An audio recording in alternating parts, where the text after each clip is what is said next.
بسم الله الرحمن الرحیم. ګرانو محترمو لیدونکو او زده کوونکو السلام علیکم ورحمت الله وبرکاتو. خدای کې تاسو ټول روغ جوړ اوسئ.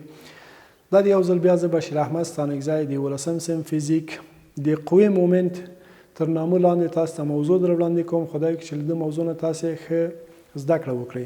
ګرانو زده کوونکو موږ تاسو په تیر درسونو کې د قوې په هکله معلومات ترسره کړ، قوې تعریف کړ، قوې محصلې همداسې په الجبري طریقه او په هندسي طریقه د هغوی محصله، د قوې واحدات، د قوې اثرات، همداسې مشخصات او د ټول د قوې په هکله باندې معلومات مو چی کړل وړاندې کړل. خدای کې چې لږ معلومات تاسو ښه زده کړه کړي وي.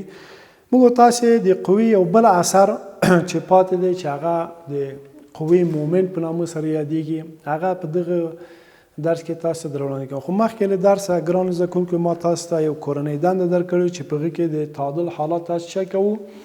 تاسو د تعادل حالات په هغې کې په نظر کې باید نیولې وای. درې مخروطه ما تاسو ته ګرانو زده کوونکو درکړي وو. په کوم حالات کې پایدار او په کوم حالات کې څه ده ناپایدار او په کوم حالات کې بې تفاوت.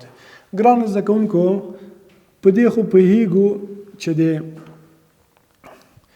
مرکز ثقل په دې نقطه کې ده او دغه جسم که چیرې موږ تعادل حالت څخه باسو نو دا بیرته څه کې خپل اصلي حالت ته راځي، دغه ته پایدار او دغه حالت چې راسو ځکه مرکز ثقل په دغه نقطه کې ده او مرکز ثقل د ارتقا له سطح نه ډیره فاصله لري او دلته کوچنۍ فاصله لري، نو دلته ځکه دغه ته پایدار سو. او په دغه نقطه کې چې ثقل مرکز د ارتقا نقطې سره ډیره زیاته فاصله لري، په دغه حالت کې دغه ته ناپایدار وي. ځکه کله چې یو ور تعادل حالت څخه لري سو بیرته لومړی حالت ته بیخي نه راځي. نو په دریم حالت کې ګرانو زده کوونکو دا د ثقل مرکز که چیرې دا هرې خواته رغړوي نو دغه د ثقل مرکز تغییر نه خوري، یعنی په هر حالت کې د ثقل مرکز په دې نقطه کې ده او په هر حالت کې دا بیرته یو تعادل حالت شي کې ځان ته غوره کوي چې دې ته بې تفاوت تعادل په نامه سره څه شي کوو یادوو. نو ګرانو زده کوونکو خدای کې چې تاسو په همدغه طریقې سره دغه کورنۍ دنده مو حل کړې وي. اوس راځو خپل اصلي موضوع ته. ګرانو زده کوونکو موږ تاسو د قوې اثرات ډیر زیات اثرات مطالعه کړل. د قوې اوس بل اثر یا بل اغیزه مطالعه کوو چې د دې اغیزې ته دوراني اغیزه ویل کیږي.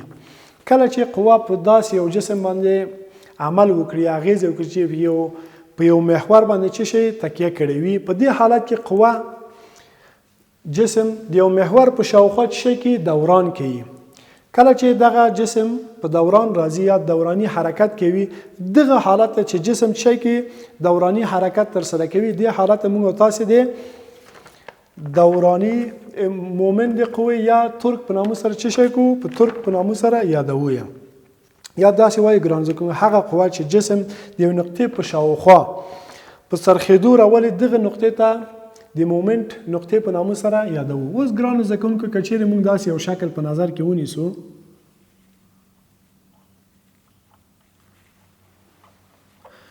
دغه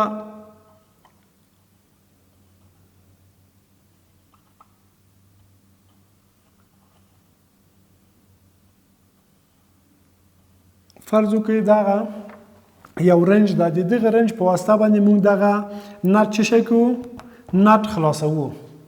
نو ګرانو زده کوونکو موږ تاسو څو پارامترونه دلته باید په نظر کې ونیسو. یو د اف مقدار قوه دغه نقطې ته د تاثیر ټکی ویل کېږي، دغه تاثیر ټکی نه دغه نقطې ته د دوران محور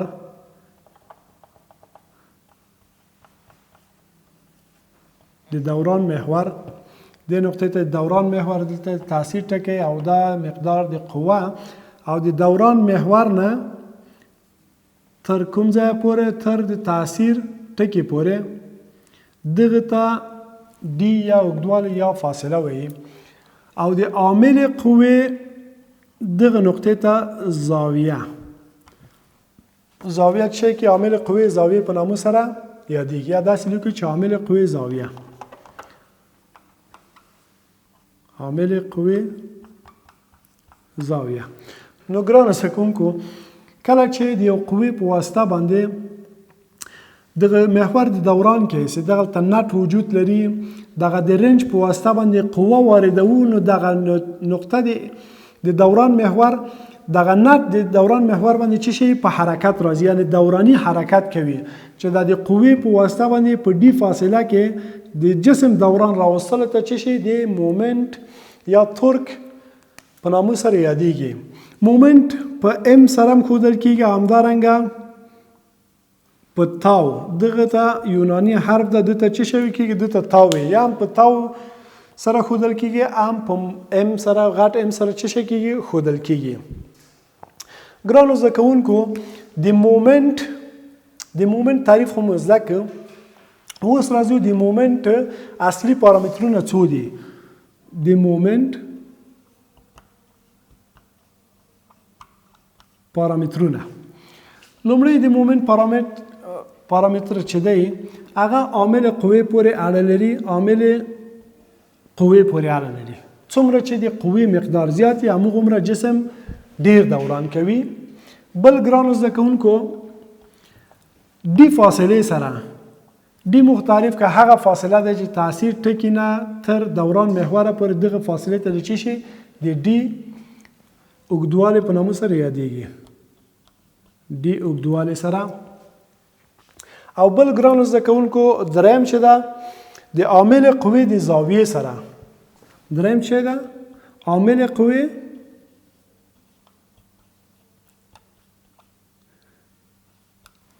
قوې زاویې سره مستقیما څه شی لري مستقیما اړیکه لري. نو ګرانو زده کوونکو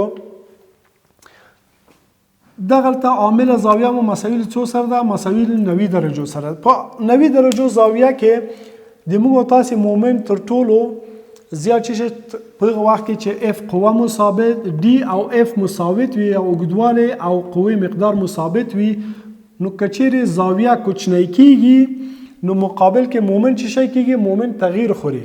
په 90 درجو زاویه کې مومنت مقدار څه شی ده تر ټولو نورو زاویو نه څه شی ده مومنت مو زیاده. هر کله چې اف قوه او ډي فاصله ثابت وي په 90 درجو زاویه کې مومنت مو څه شی ده مومنت مو زیات دی. اوس راځو ګرانو زده کوونکو څو حالتونه موږ تاسې تر څېړنې لاندې نیسو. لومړی حالت کې الف حالت چې ورته وایي په دغه حالت کې ګرانو زده کوونکو که چیرې موږ یو قوه د 90 درجو په زاویه کې په دغه یو میله باندې چې یو جسم په حرکت راولي په نظر کې ونیسو د کوم فاصله په ډي فاصله په اندازې سره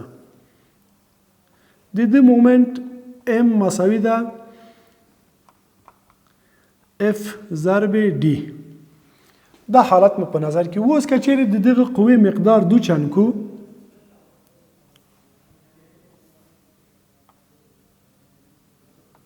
د دغه قوې مقدار مو څه شی کړو مقدار مو 2 اف یا د قوې مقدار مو زیات کړ نو دغه ام مومنت مو مومنت به څومره سي دا مومنت به مو 2 چنده سي مومنت به څومره سي مومنت به 2 چنده سي. ګرانو زده کوونکو اوس راځو که چیرې دا نقطه په نظر کې ونیسو یا دغه نقطه کې څه شی وکړي اف قوه په دې نقطې سره یعنی ډي ټوله فاصله د ډي یو قسمت فاصله باندې څه شی وکړي په دغه فاصله باندې عمل وکړي.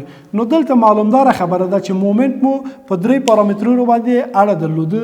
عامل قوه مو د دې قوې سره څه شی ده دواړه قوې سره مساوي دي خو کله چې دوم پارامتر ته راځو ډي فاصله مو څه شی ده کوچنه سوی ده او زاویه عامل قوې زاویه مو مساوي له څو سره ده هماغه مساوي له 90 درجو سره وي. نو دغلته مومنت مو کمیږي ځکه د ډي فاصله کمه سره څومره چې فاصله لنډیږي همغومره مومنت مو څه شی کېږي مومنت مو کمیږي او څومره چې دغه فاصله اوږدیږي همغومره مومنت مو څه شی کېږي مومنت مو زیاتیږي. نو ګرانو زده کوونکو د مومنت د ښه پوهېدلو لپاره چې په کوم حال کې مومنت مثبت او په کوم حالت کې مومنت منفي دی موږ تاسې د ساعت د ستنې یا د ساعت د عقربې ستنې لوري په نظر کې نیسو. موږ تاسې په دې پیږو چې ساعت څه رقم حرکت لري؟ ساعت دا خواته حرکت یي. د ساعت موافق لوری منفي په نظر کې نیسو. د ساعت ستنې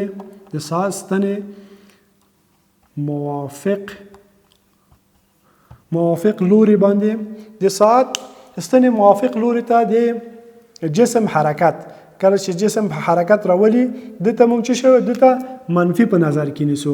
او د ساعت خلاف لوري مثبت په نظر کې نیسو. کله چې موږ تاسو مومنت لپاره موږ تاسو فرمول په واسطه باندې یو سوال حل کوو او کچېرې د سوال په حل په اخره کې مونږ علامه څه شي سو؟ مونږ علامه مثبت سو، نو دا معنا چې جسمم خلاف د ساعت د عقربې یا خلاف د ساعت د ستنې څه شي کړي؟ حرکت کړي. او کچېرې مونږ تاسو ته منفي علامه څه شي سو؟ په اخر د سوال د حل کې مونږ ته علامه منفي علامه څه شي سو؟ منفي علامه د عدد سره ذکر سو. مثلا منفي 15 نیوټن راغی، نو دا معنا چې د منفي 15 نیوټن متره مطابق د ساعت د ستنې څه شی کړی ده؟ جسم دوران کړی. نو له دې ځای څخه ګرانو زده کوونکو ثابتېږي له دغه تشریحاتو چې موږ تاسې وکړل دنه دا ثابتېږي چې مومنت په 3 پارامترونو باندې مستقیما اړه لري. یو زاویه و ګرانو زده کوونکو چې موږ تاسې هغه په ټیټا سره ښیو، بل ګرانو زده کوونکو اف مقدار سره دی چې څومره د اف قوه مقدار زیاتیږي هموږمره مومنت مو څه شي کېږي؟ مومنت مو زیاتیږي. او دریم پارامتر مساوي له چی سره؟ 3 پارامتر ډي یا اوږدوالی ده د محور د دوران محور نه تر د قوې د تاثیر ټکي پورې دغه فاصله ته موږ تاسو په ډي سره ښیو. نو مومنت په دغه 3 پارامترونو سره د دې 3 پارامترو سره مستقیما اړیکه لري چې فرموله مساوي ده ام مساوي ده اف ضرب ډي ضرب ساين د ټیټا. موږ تاسو مخکې ویل چې په 90 درجه زاویه کې تر ټولو لوی مومنت ده. ولې؟ ځکه ساين د 90 درجو مساوي یو سره د اف ضرب ډي ضرب یو خپل تر ټولو لوړ قیمت لري. که چیرې ساين د زاویه یا 90 درجو نه کوزیږي نو ساين د زاویه درجه هم کمیږي او اف ضرب ډي په هغه حالت کې څه کیږي؟ یا مومنت خپل کمیږي. نو ګرانو زده کوونکو دا زموږ نننۍ ورځې موخې وې چې موږ تاسو باید د مومنت په تعریف باندې پوه شو چې هغه باندې ان شاء الله پوه شئ او د مومنت په پارامترونو چې ټیټا او زاویه او اف مقدار د قوې او بل شی و د محور دوران یا د تاثیر ټکي پورې فاصله او یا اوږدوالی چې هغه په ډي سره ښودلی وو. خدای چې تاسو زده کړي وي تر بیا چې زه بل درس کې تاسو درانه چوپړ کې حاضرېږم. تاسو په لوبه بخون کې خدای سپارم. ښاد او بریالي اوسئ. د خدای پامان.